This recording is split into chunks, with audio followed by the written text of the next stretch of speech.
The the ritual of communing with urine has stood the test of time.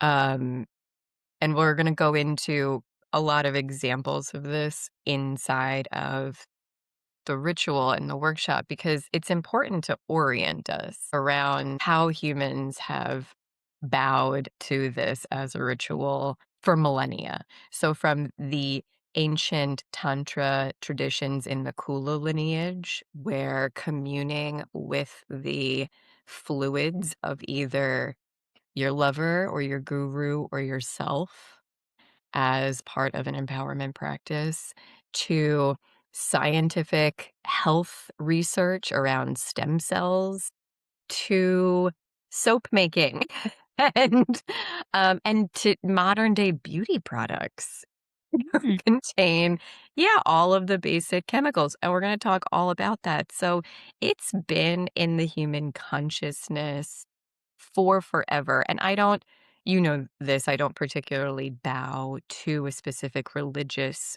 tradition, but I don't believe that something can stand the test of time in human awareness and not have some potency to it. Mhm. I also there's a reason why there's a whole umbrella of toilet play in the kink world. It is some of the most potent, powerful, intimate, charged, intense, uh, r kinds of ways to play, and part of that goes back to also, okay, we're crossing a threshold, we're doing something really taboo that the world says isn't okay.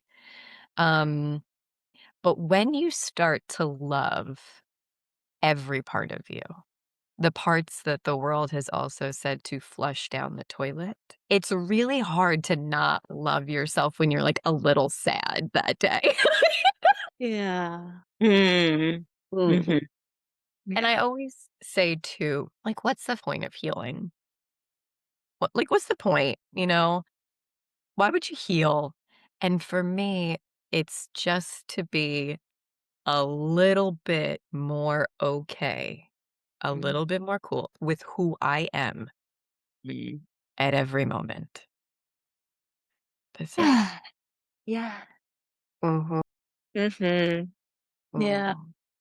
Um, is there any one in particular that you would be inviting into the space and the ritual with us? I find this practice to be one of unfuckwithable rooted power Mm. because what you're basically saying to the world is, "I hear your rules, and I'm gonna do what I want anyway." Mhm. And it doesn't this ritual does not have to look like anything. There's going to be multiple invitations around how deep in communion your system feels ripe and ready to be with the sacrament, the urine, the golden nectar. You don't it doesn't have to look like anything specific for you, but what it will offer you is a real reorientation around the world's rules, shoulds, and should not. And when you start to relay the foundation around what you should do and what you shouldn't do, you start to become someone who's actually an agency with yourself. Mm. And that's empowerment. That's unfuckwithable power beyond Mm. circumstance. Mm. Mm. Yeah, I love that. It's funny because we talk about, like, embodiment, that word has become, like, a little bit of a more of a buzzword lately, and it's always like, it's, like, up here and it's like, I don't know, as I hear you talk, I'm like, "This is Mm. this is an embodiment practice." Yeah. Yes. Wanna be in your body? Yes, and what I love about this, what you're bringing forward as an embodiment practice is because you're actually taking something from your body and saying, "I wanna take you back into me. I wanna take all of me back into me." Yeah. Yeah, in whatever way that is true for you on that evening, right? Yeah. Okay. Okay, Mm. embodiment coaches come through. All right.